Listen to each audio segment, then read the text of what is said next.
You know what I did in the war? Oh, there was a war, don't you?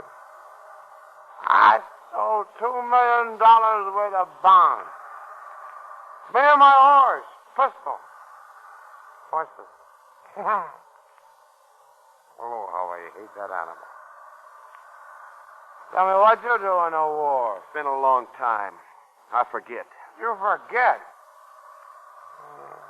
I'm stuck here with a moron on the one hand and a round dream on the other. Look at her. She's going to cry again. Stop it. Stop it and leave me alone. Relax, Romeo. That's about enough. Is it, boy? Is it now? All right, Bo. Come on. Over here. What you doing? I'm feeding my dog. For the rest of us eat? That's right.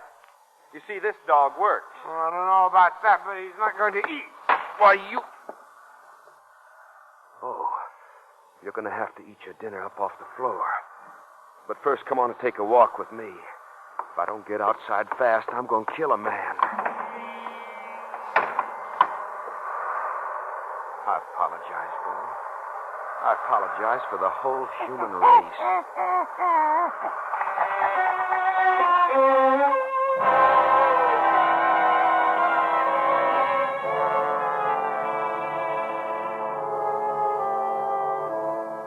I stood for a moment in the middle of the swirling darkness and the storm. Only a few hours before this had been my home, mine alone, free from the bicker and world and the men who made it. Now the storm had brought me these two.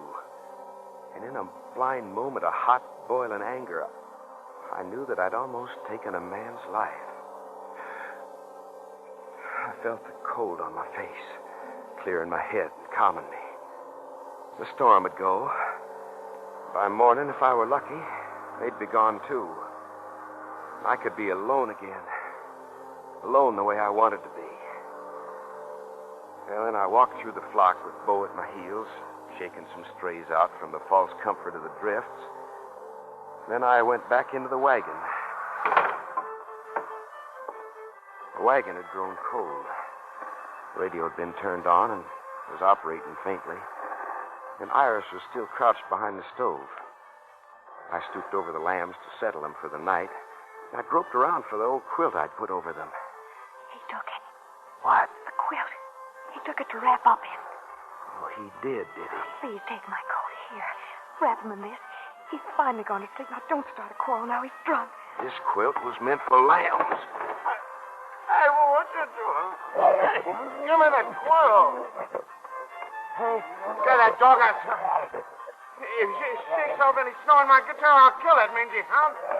You mongrel, get away from that guitar. All right. Break my guitar, will you? I'll kill that dog now. Put down that bottle. Get out of my way. Stupid hound. We'll have his Put hide. down that bottle. Let go.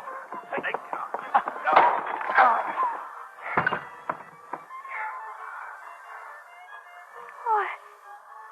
Is he dead? From what? Well, we were just mauling each other. I didn't even hit him. He had his head on the stove. Oh, he's dead, I know it. He's dead. Hey, wait a minute. Roger Miles, the celebrated cowboy star. He insisted on driving on to fulfill a personal appearance through the most severe blizzard witnessed around these parts in many years. Billings, Montana has reported no word on Miles yet. For the benefit of thousands of his fans throughout the country, we can only pray that Turn the off beloved that radio. star comes through I want to the listen to storm his safely. heart.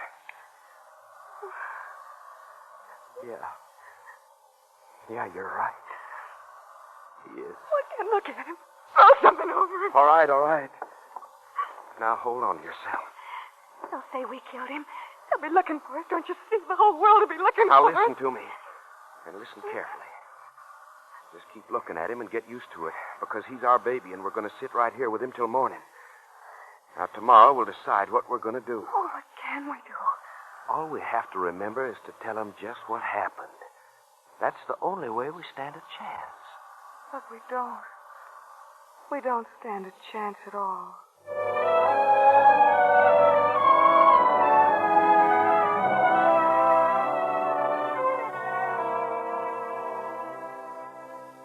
development on the disappearance of Roger Miles. The militia was ordered out as soon as the snowplows were underway. Meanwhile, worshippers gathered quietly in churches this morning throughout America to pray for the safety of the idol of millions. In Hollywood, Mrs. Miles emphasized that her husband had always been a sportsman and that she prayed he would not lose his battle with nature.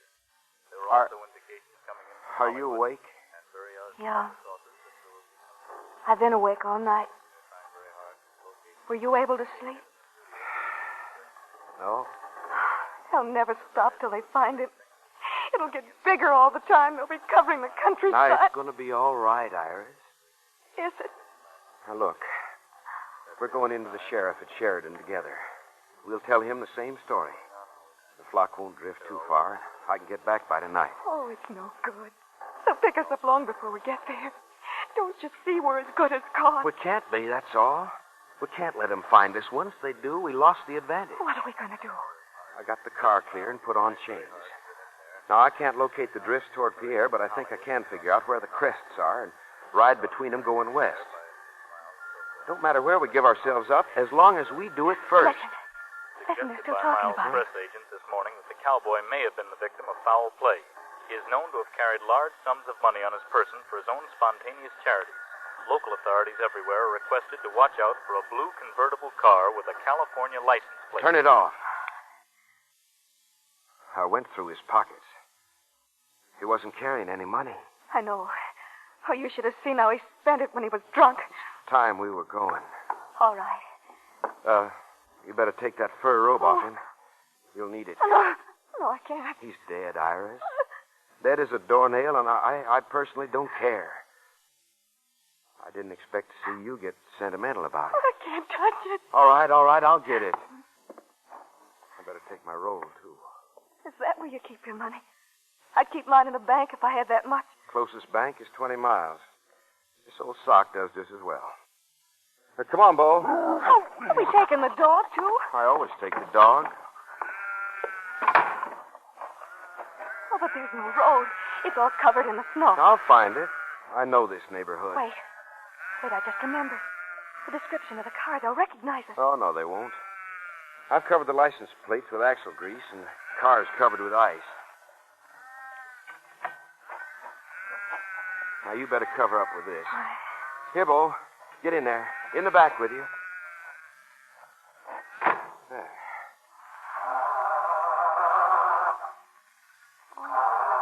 Come on. Come on. Come on.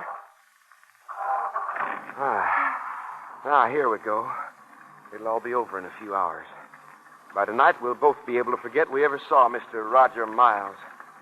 By tonight, Iris, we'll be safe.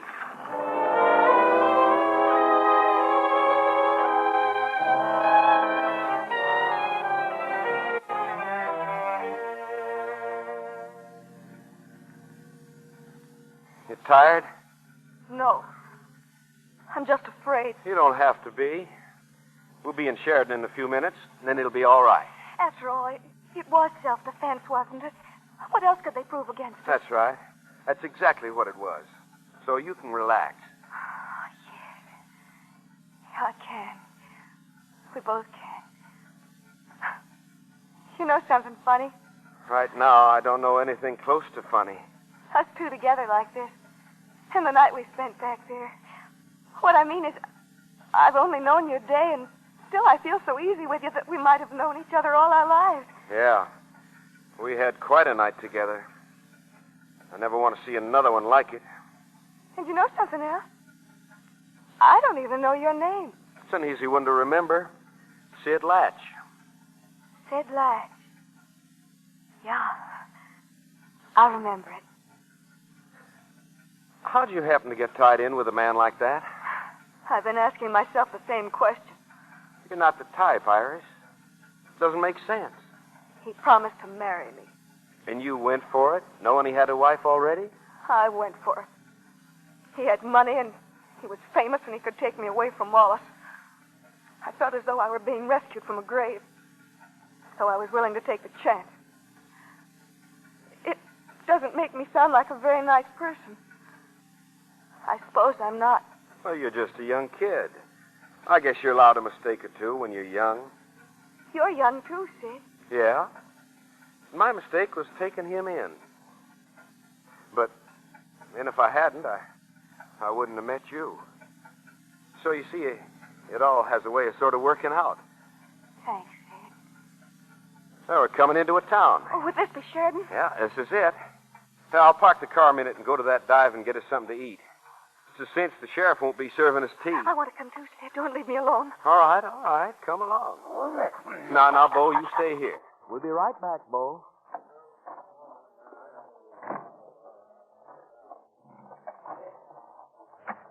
You got all your men together, Al? About 30 of them. That should be enough. 30, huh? Yeah, that's a good search party. I expect we'll find them before nightfall. If you can't, Al, he's not going to be found, that's all. Hey, how about some service, mister? Huh? Couple of hamburgers to start with. Now, hold on, young fella. I got a rush order here for 30 hot chocolates and 60 ham sandwiches. These men hunting for Roger Miles got to be fed. Hey, tell me, Al, where you going to search? Well, I've been thinking of heading out toward Buffalo. I got a hunch he might have got stuck on that road coming up from Clear Creek. That's an idea. Hey, mister. Yeah? You're just driving from the south? That's right. See anything of a blue convertible, California license? I wasn't looking. You wasn't looking. You got an echo in here, friend. What kind of a guy are you, anyway? Guy who minds his own business. This happens to be everybody's business. You know what's been going on around here? No, but I got an idea you're about to tell me. Now, look, pal, Oh, here comes the new bus for Billings, Nick. Yeah, I see that. You'll really be busy when they come piling in here. No, that bus only stops to pick up passengers. Hey, there's your bulletin on the radio. Well, turn it up. Turn up that radio. And we'll repeat that bulletin from the state police. At 10 a.m. today, a county plow from Gillette came across the body of Roger Miles in an abandoned sheep wagon on a branch of the Powder River. Police say there are indications Miles fought desperately for his life and revealed his assailants escaped west in Miles's car. Carlton Sturgis, a local rancher, says that a young veteran by the name of Sid Latch has been running sheep in that vicinity. Latch, Sturgis said, has a Montana sheepdog called Bo. There are also indications... Hey, how about some service here? Do I have to wait all day for a couple of your lousy sandwiches? Quiet down there. My eye. I want to eat, and I want to eat now. One more peep out of you, and I'll wrap your skull with this bottle. And so the manhunt begins. The dragnet is out. A dog called Bo, a girl named Iris, and a man known as Sid Latch. The only thing the police can be sure of is a dog called Bo who will respond quickly to his name. Remember that, ladies and gentlemen. A blue convertible and a black and white dog called Bo. The whole nation awaits the apprehension of these criminals. We now return you to Joe Franklin at the order. Al, What's up? Bob just pushed the mice off that car outside, and it's blue. Blue? And I wiped the license clean, and it's California. There's nobody inside, only a black and white dog. Well, that's it. That's what we're looking for. Come on, Nick. You want to be in on the kill? Yeah, I want to be in on that reward, too. Oh, we're finished, Sid. They've got us. Now listen to me. Whatever happens, stick at my side, and don't run. Don't give it away by running. What are you planning? That bus outside is about to go. We're going to try to make it. Oh, Sid. Sid, I'm too scared to move. Move, baby. Now. Yours, name's Bo. The hour came when I called him? Okay, we'll wait for him here. Well, they're not going to skip town without a car. You just made it, folks. Yeah. Why do people always wait till the last minute? Got your tickets? We didn't have time. 2 to Billings. Take it out of this 10. Now, the company doesn't put up ticket offices just for scenery. All right, here's your change.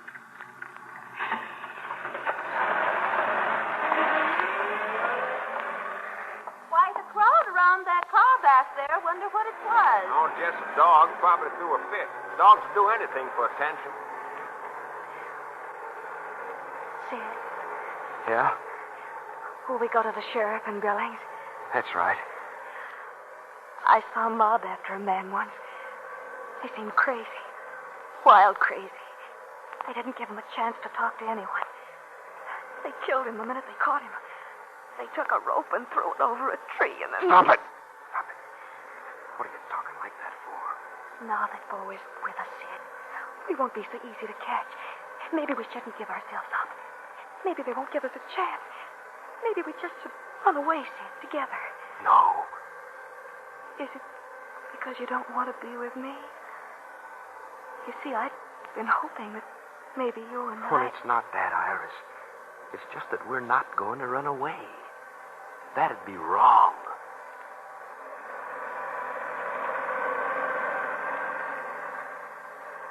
Now, we'll wait in Billings till the police snap out of this stampede. Then when they catch their breath, they'll know we didn't kill that prize bull because we didn't have a motive. All right. I'm sorry about Bo, Sid. Yeah. I wouldn't worry, though. You'll be able to go back and find him when this is over. Well, I won't have to do that. He'll find me.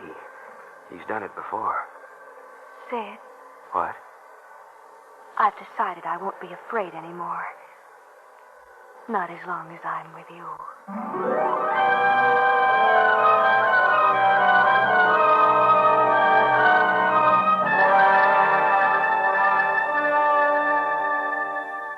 The Billings special stopped at the bus station north of the tracks. We got off and stretched our legs. It was already dusk, and a cold wind was beginning to blow again. Iris was pale and drawn, and, well, I was pretty tired myself. It was high time we had a full night's sleep. Tomorrow morning would be soon enough for me to nose around and find out the temper of the town, and, well, if all was well, hunt down the sheriff. But tonight, what each of us wanted most was sleep. So I picked a small motel at the edge of town, off the heavy traffic of the main streets. A great big fat man got out of his chair in the office and pushed the register toward me. While I began to sign it, he began to ask questions. Been on the road long? Maybe we have. Think you might stay a few days?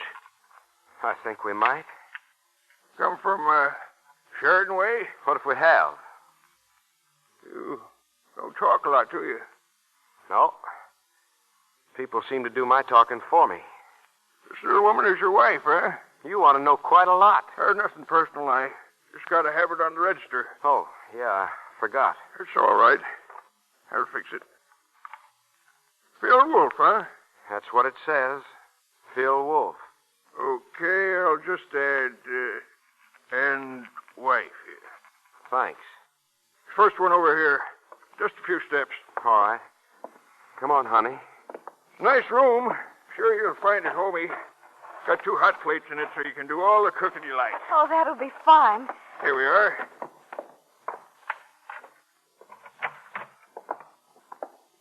Uh-oh. Wait a minute. This one won't do. You don't want twin beds, do you? Oh, twin beds is just fine. Yeah, we'll take it. Whatever you say. You notice you got a radio, too. There's one in every room. We like our guests to be at home. You just turn it on whenever you like. No extra charge. Here. Well, we're a little tired, so if you don't mind... Just a minute. Ought to be time for that news broadcast. On different phases. And Dr. Frederick Chess warned that this is merely the beginning of such lawless terrorism on the part of young, maladjusted criminals. Iris Johnson, Dr. Chess says, was assigned the role of luring Miles to latch his lonely wagon on the pretext of guiding him to Billings. And there, for some nebulous motive, possibly blackmail, but more likely for the mere thrill of the deed, the two participated in his murder. Police state that the pair abandoned Miles' car in Sheridan this afternoon. The dog called Bo eluded the police there, and the assumption is that he has a favorite rendezvous with his master and will head for it. We now return you. Yes, Iris Johnson. He's a hard, cool character. Regular tigress. Why do you say that? Do you know her? No, ma'am, that's just the way I got it figured. This Miles fella probably played her for a sucker. When she found it out, she hated him enough to want to see him dead. So first she latched on to this fella, this Sid Latch. Yeah, she latched on to Latch. And, what do you figure he's like, this Sid Latch? Him? Well, they say he's an orphan. Kind of, discontented war veteran. He hates people naturally, see? Yeah, I see. I'm not sure I blame him. Anyway, that's how it begins. She makes a bargain with the boy. If he helps her kill Miles, he'll be her lover. I think you're wrong, mister. Ordinary people don't act that way. I've lived a long time, Mr. Wolf. I've seen a lot of ordinary people. They can sure hate hard when they want to. And what do you suppose happened next? Well, we know that Miles died from a blow on the back of the head. Girl probably crept up on him with this broken end of a bottle they found. But before she could use it, Latch gets a stranglehold on Miles and pounds him to death in this iron stove in the wagon. Now, don't that make sense? I see you're following the case pretty close. I'm getting to be an old man. Not much to do around here. Yeah, I follow him. This one's got a big reward that goes with it. Who knows? Maybe Ed Jacobs will collect. Who's Ed Jacobs? Why, that's me, son. Guess I should have introduced myself. Oh, well, I wish you luck, Mr. Jacobs. Thanks. All I got to do is keep a sharp watch for a little dog named Bo. Well, I suppose it's lucky for us that we don't own a dog. That's right. The only thing I got to go on is that dog. The other two are a dime a dozen. Man could look at you two kids and say you were just what they wanted. But he'd be wrong, Mr. Jacobs. Sure, I know that, son. Now we're just a little tired, Mr. Jacobs. Maybe I'll leave you be, Mr. Wolf. Enjoy yourselves while you stay. You meet anybody on the street, just break right out and say howdy. That's the kind of folks we are around here. Except when we run up against murderers. We're not quite so friendly then. Not quite. Do you think he suspects anything? I don't know. You can't tell with a windbag. They go round and round. I don't know.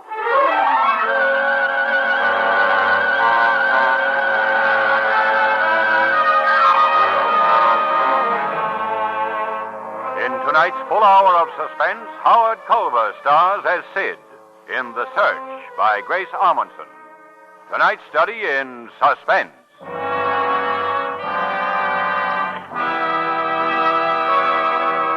In just a moment, we will return with Act Two of Suspense. This is CBS, the Columbia Broadcasting System.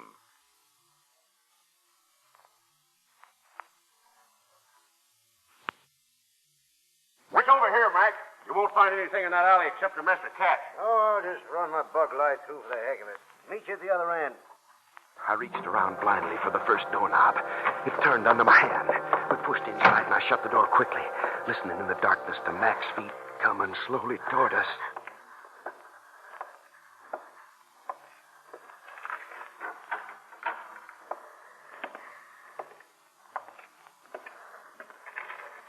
He was nearing us, trying all the doorknobs as he came. I braced my feet on the floor, put my back against the door, and threw my hands out against the narrow walls for support. And then the knob turned. Mac rammed his weight against the door to test it. I bunched up every muscle in my body and pressed back. No lock on this one. Just been nailed up. That's funny. I'd have sworn this was Copper Pete's back door.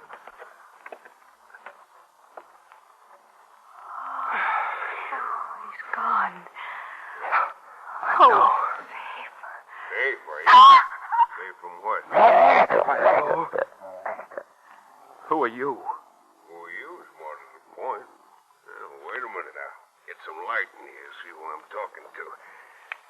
Yeah, splendid. What? Well, a boy, a girl, and a dog.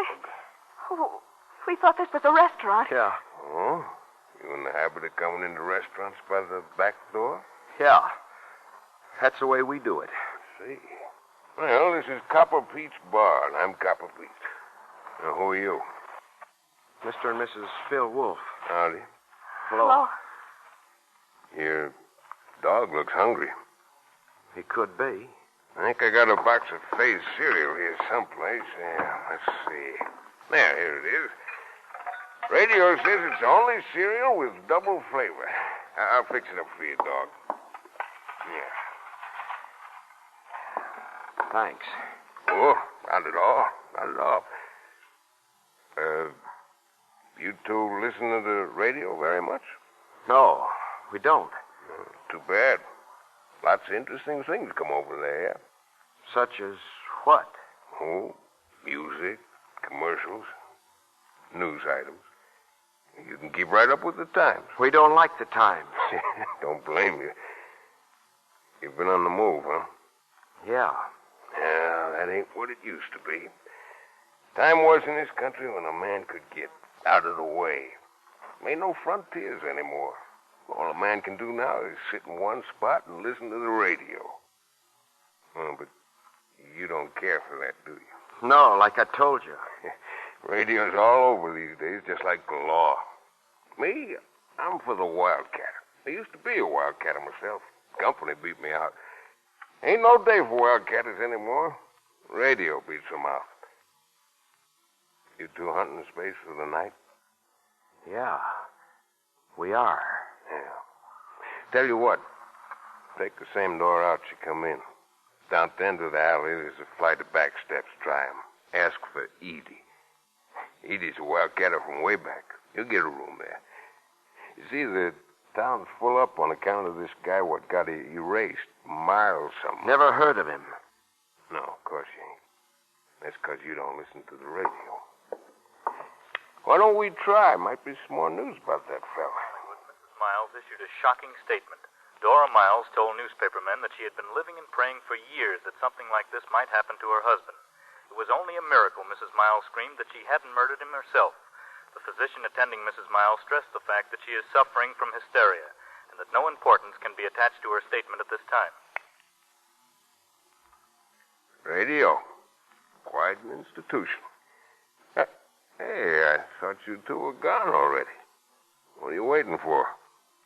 I can't make up my mind. About what? I wish I knew if I could trust you. No way of knowing, son. Just have to take a chance. All right, Pete. I think I will.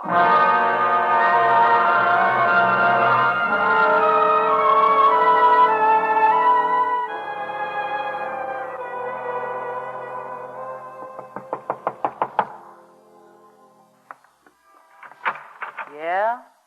Evening. Copper Pete told us to come up here. Come on in.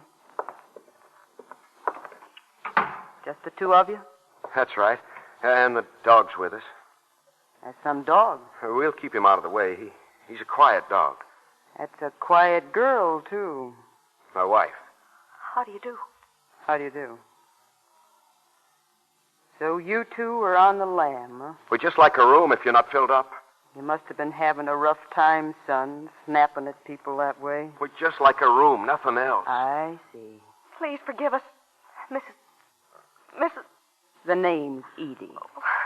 We've been traveling all day, and we're terribly tired. Yeah. I see that, too. That's some dog. We always take Jack with us when we travel. Yeah. You know what? Black and white dogs get to looking like old dust moths. That's what. So, Copper Pete sent you. He said you'd have a room. Take the one at the top of the stairs. The bath to your left. Thank you. Thank you, Miss Edie. Wait a minute. Yeah? You'll find a box of henna in the medicine chest. Do something about that dog. Yeah. I will. Thanks again.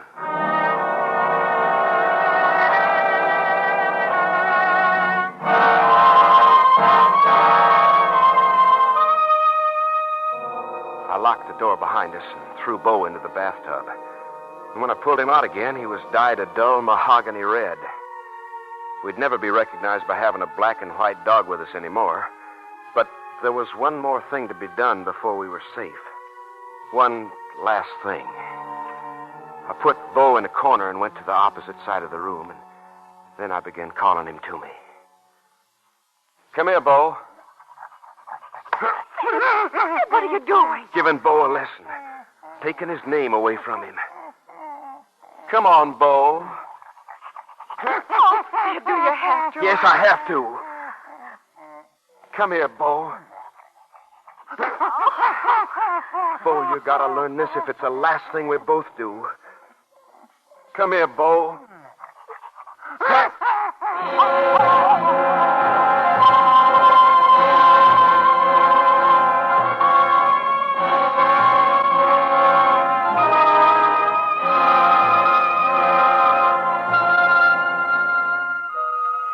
on for half an hour.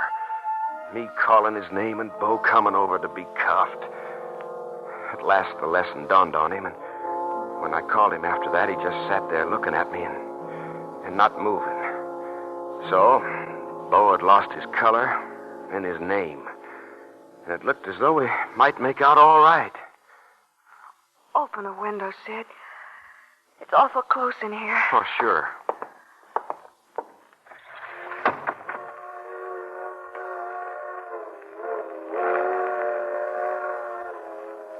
Hear that, Iris? Freight train. Yeah. I hear it. We'll be on one tomorrow. We'll be away from here. Away from the manhunt. Oh, Sid, what good is it? What good is it when you have to keep running? When you're afraid of every man you pass in the street and of every hotel you have to stop in at night? We're not going to run forever. I told you what we're going to do. Oh, it gets so lonely, Sid. Lonely? I've been lonely all my life. You get used to it after a while. Do you? No. That was a lie. You never get used to it, Iris. Never. I want to tell you something, Sid. If you don't believe me, I won't blame you.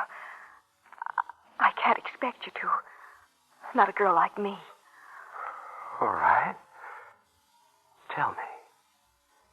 I want to tell you, Sid, that I love you. Iris, when this is all over and we're both free again, will you marry me? Oh, Sid. Oh, now, don't cry, Iris. Oh, Sid. It's not because I'm unhappy. Oh, Sid, darling. Now, look, I got $5,000 in my old sock here. Every cent I've ever saved. That's going to be our start. Maybe we could go south. We can have our own home and our own land. How can you be sure? Be sure that you want me. How can you be sure? Because I started hating Miles when I first saw you. When I thought you were his girl. Because I was glad when he died in the wagon. Even though it meant we were under suspicion and had to run for it. I was glad because we'd be running together. Oh, now don't worry about it, Iris. I am sure.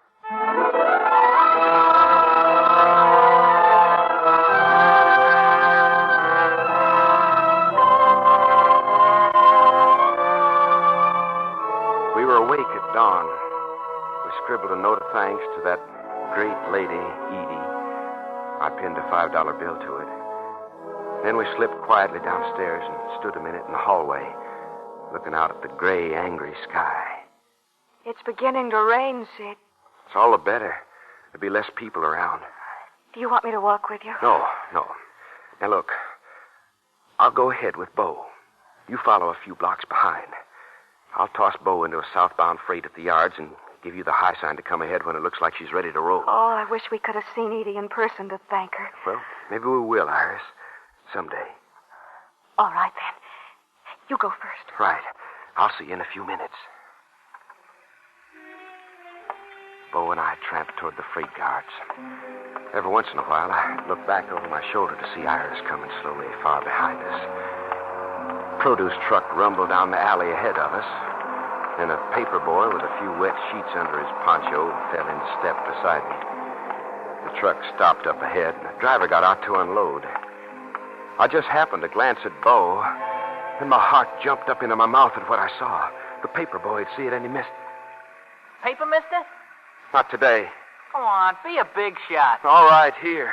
A whole quarter. Gee, thanks. That's a bribe. Now disappear. Oh, it's a pleasure. Hey, wait a minute. Your dog's bleeding. He always does that. Now scram.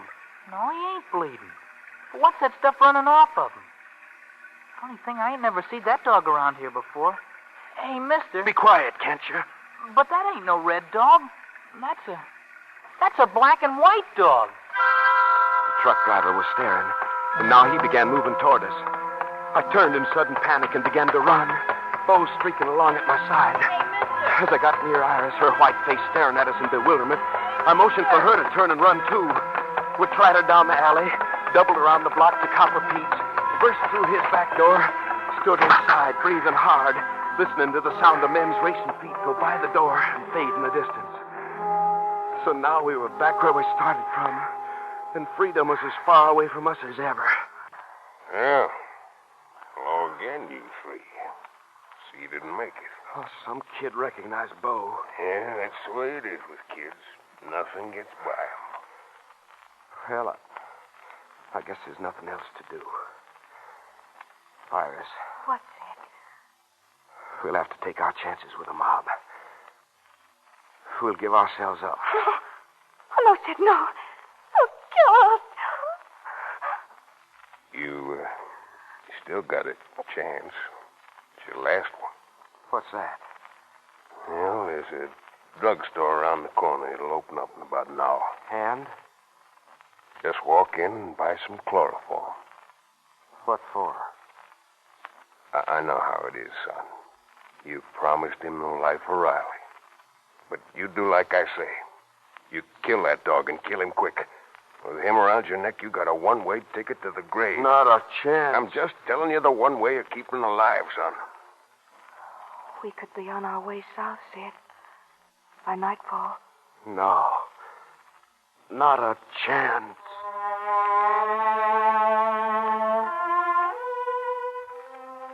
An hour later to the second, the door to the drugstore opened, and I moved in out of the rain. First customer of the day. The druggist looked at me sharp-like. Guess he didn't often have business that early in the morning. I just stood there looking at him. Seemed like minutes, and then I finally got my mouth open. I want some chloroform. Chloroform? What for? Well, You have to know why? Afraid so. It's the law. The law? That's right. I want to get rid of an animal. What kind of an animal? A rat. A big rat. Well, now, you don't bait rats with chloroform. I thought there was something funny. Well, what do you use? Simple. What you're after is rat poison. Yeah. I guess that'll do it. Believe me, son. It'll do it all right.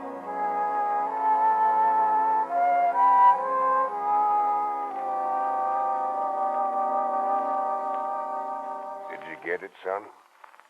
Yeah. Well, sooner the better. Maybe you want me to do it for you, huh? No. No, I'll do it. Rat poison, huh? Well, that's good and strong. Want some ground meat to mix it with? No. Okay. You'll give it to him straight, huh? I don't know. Oh, let him do it, Sid, please. No. If I've got to, I'll do it. And you, Iris, you gonna let him kill that dog? Oh, what can I do? We've got our own lives to think of. Well, I was just asking, Iris. Just wondering. While you figure this out, son, we might as well see what's going on in the world. Great little invention here. Radio. And now an item of national interest. Stephen Wall, personal physician to the late Roger Miles, flew to Pierre from Hollywood late last night to be present this morning at the autopsy. The autopsy revealed that Miles was not killed from a blow on the head, as had been previously believed. That wound on his head was caused when Miles fell to the floor, and in falling struck his head against an iron stove. The actual cause of death was discovered in Miles' bloodstream, where, together with high alcohol content, traces of arsenic were found. Well, I'll be... The police, checking on all drugstores in the 100-mile area, found that poison had been sold on the morning of the murder to... Why'd you turn it off? They were about to Not kill much us. point in hearing it. The police will be here any minute. The police? Yeah. When you went over to the drugstore, I excused myself from Miss Iris, went upstairs and called them. And I took my chance on trusting you. Can't trust anybody in this world. You found that out yet? We're both much beholden to you for the lesson. Well, you see, early this morning, while you two were fast asleep, Edie and I paid a visit to your room. Sid, we can't just stand here. Why don't we run for Wait it? a minute. I want to hear him talk. I'll take care of him when he's finished. And in the course of our visit, we looked through your things. Now, you, son, you're carrying a wad of $5 grand wrapped in an old sock, ain't you? Keep talking, Pete. It's going to be your last speech. And you, sis, you're carrying a wad of $7 grand and a little bottle that's marked Danger. Poison. Ain't you? Sid! Sid, the man's raving. He's afraid of you. They claim Miles had a roll on him, maybe several $1,000, but they couldn't find I tell you, this man is insane. Sid, darling. When I went out of the wagon for about an hour that night, he was drinking hard. He was drunk. You could have put poison into his bottle. Sid, I love you. You know I do. Stop it. Did you kill him? Did you? Sid, how can you ask me that? How could I kill him? He was taking me away from that horrible town. He said he married me. You already knew he was married. He loved me. He said he did. Why should I kill him? You're lying. When he picked you up that morning, he hardly knew you, and you hated him. I saw that. It was the money, wasn't it? You found out about the money. That's what you wanted, wasn't it? Sid, you've got to listen to me. It was the money. And when were you planning to kill me for mine? Not until I'd gotten you away from here, gotten you out of danger, huh? Then you'd have done it to me the same way. Ain't that right? Well, why don't you say something, Iris? Well, that'd be the constable. Well, Iris. Okay. So now you know. Just a minute, I'm coming. Pete. Yeah? Pete, if you don't mind, What is it, sis? I'd rather go out to them. All right, sis. Whatever you like. Goodbye, Sid. Thanks for the buggy ride. It was nice being married to you for a while.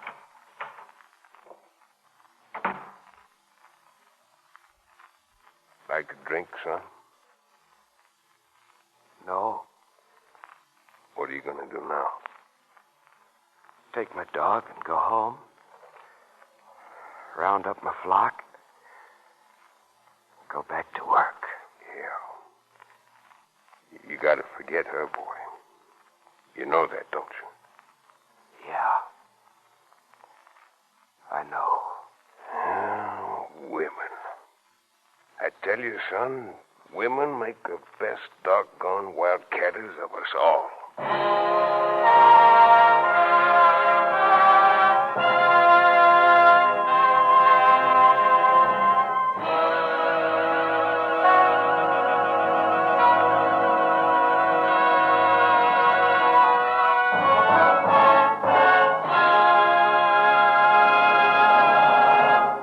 Our thanks to Howard Culver, who played Sid, and to Sandra Gare as Iris for their excellent performances.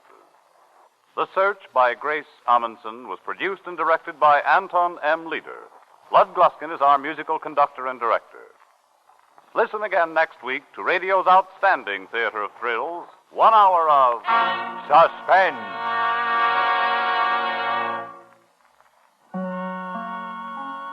This is CBS, the Columbia Broadcasting System.